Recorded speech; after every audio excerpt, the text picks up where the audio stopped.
software a little bit. It does a lot of fancy stuff, but I don't know how to do any of it. But hi, my name is Courtney. I'm really passionate about helping women with invisible illnesses realize that you can still lead a pretty healthy and active lifestyle. It's just not going to be the one you had envisioned for yourself, but time passes, and I got to tell you from experience, it really sucks to get 5 years down the road.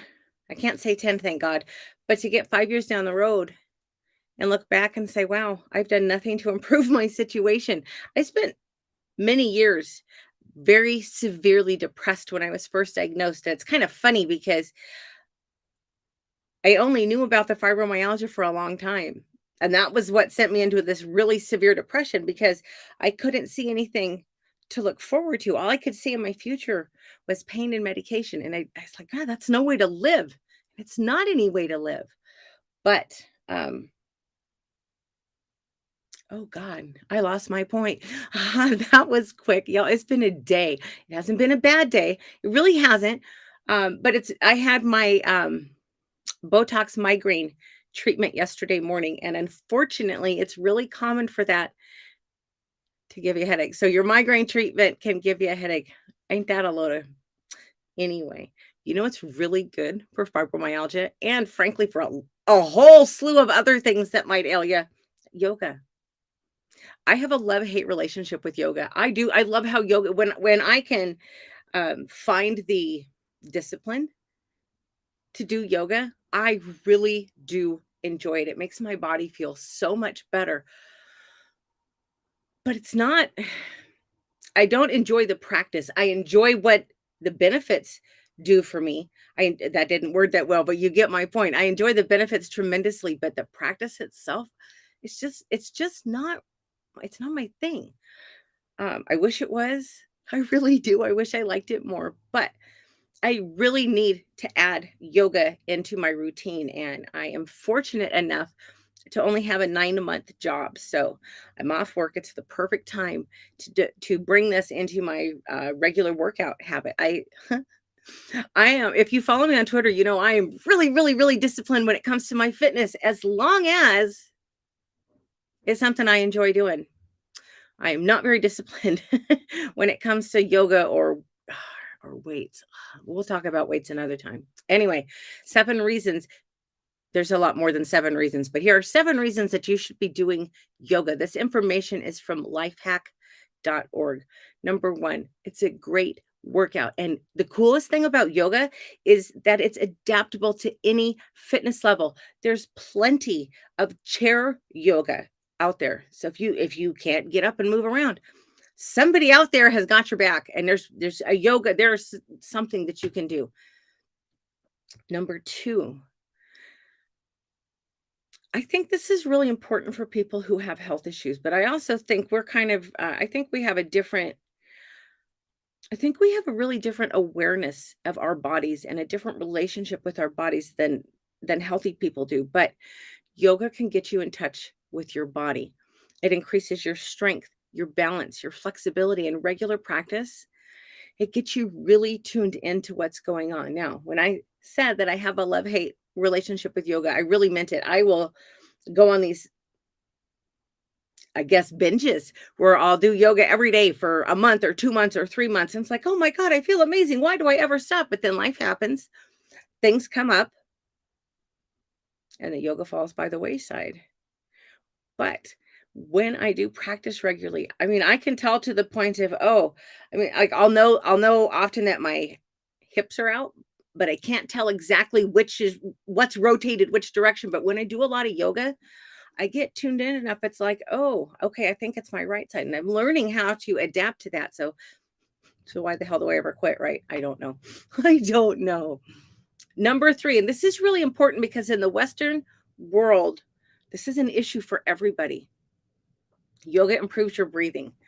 In the Western world in general, we're very shallow breathers. If you have chronic pain, it's an even bigger problem for you because think about it. When the doctor's about to do something to you that's going to be unpleasant, what's the first thing they tell you? Breathe. Well, when you live with chronic pain, you don't breathe deeply. So your rib muscles, your intercostals, they don't get to expand and contract like they're supposed to. And trust me, this can cause a lot of problems. The deep breathing associated with yoga, it's very calming. It's very stress relieving, and it will help get those muscles moving again. Number 4, yoga can improve your sleep. Again, if you have health issues, this is so important. Studies have shown that light physical activity just before bed helps us fall asleep faster, which usually leads to better sleep quality. If you're dealing with chronic pain, working on problem areas, it can really help alleviate the pain to a degree. My current favorite YouTube channel is for yoga is Yoga with Bird, and she has some really really nice nighttime bedtime practices that I enjoy. I just have to have the discipline to do it. And you know what? Conversely, she also has a lot of really great morning stuff. I just have to have the discipline to do it. And I have to say, it amuses the hell out of me that I mean, again, if you follow me on Twitter, you know I am like super disciplined when it comes to fitness, as long as it's something I want to do. Yoga, number 5, yoga is really good for your posture. That is so important in our plugged in world because most of us were either hunched over a keyboard or we're hunched over our phones.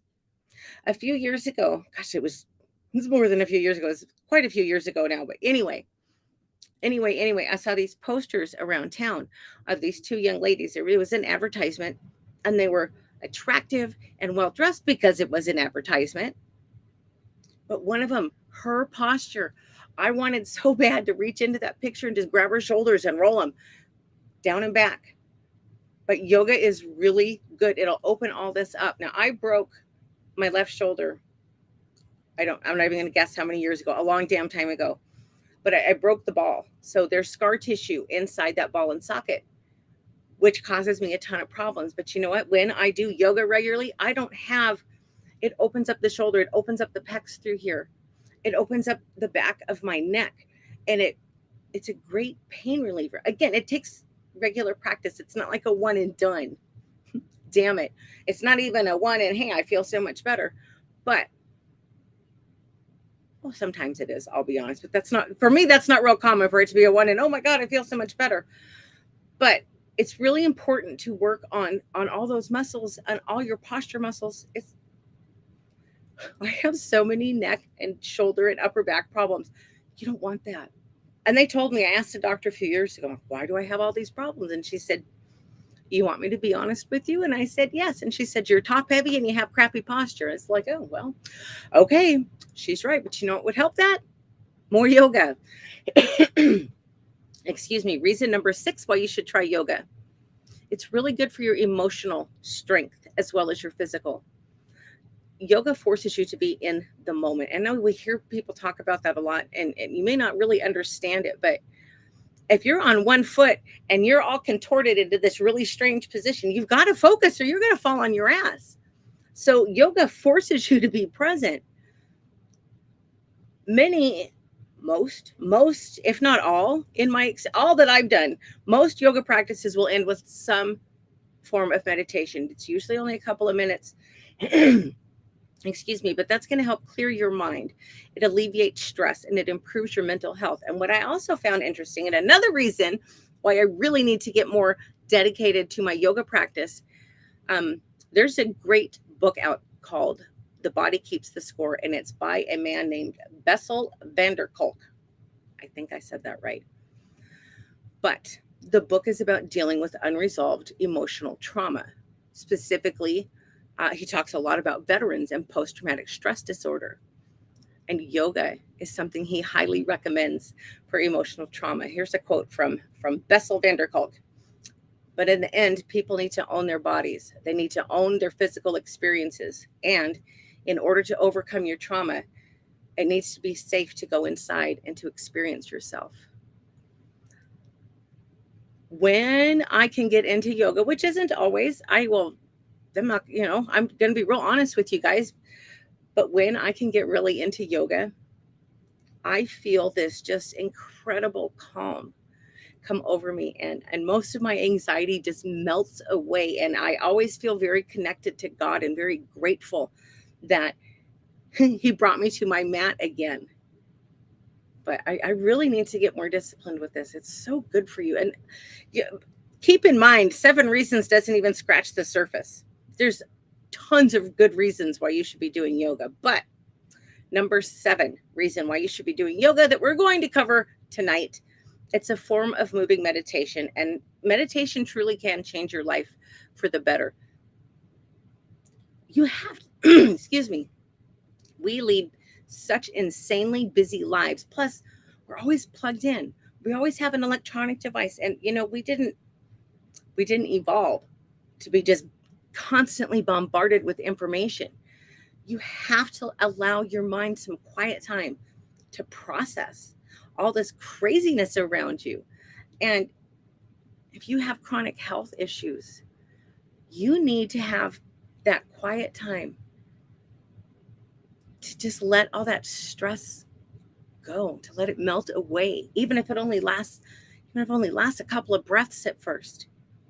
It's worth it. It really is. I don't know why the hell I keep stopping my yoga practice, but meditation, I'd say the 3 things that have changed my life the most, and even a year ago, I would have told you fitness was at the top of the list, and still, it's barely out of the top 3. But being grateful. Where the hell was I going with this? Being grateful, spending time with God, and meditating, learning. That's where I was going with it. Learning how to quiet my mind. I do have some unresolved emotional trauma. Some of it's pretty heavy stuff. I mean, things happen in our lives, you can't always control everything. Those 3 things have taught me how to recognize anxiety before it spirals out of control. It's taught me how to take an emotional step back. Now, I'm not always good at that, but I really try. That's what I'm striving for, is to be able to take that emotional step back and just calm my mind. Okay, maybe there's another way to look at this situation. Maybe there's a more graceful way to deal with this person. Anyway, I'm going to start rambling. So I have a headache. I'm going to go. I hope you all have a great night. I don't know. I got to get in here and play with this thing. I don't know anything about this software at all. So I hope that it works. I hope that everybody can hear me. I hope it went across my platforms like it's supposed to. I don't even know. You know what? You know what's sad? You guys want to know what's really bad? I got on my computer earlier and I'm like, oh crap. What was the name of that software that I used Monday when I live streamed? But thankfully I found it. Anyway, on that note, I hope you guys have a great night. I will be back Friday at 5 o'clock Alaska time. Thanks.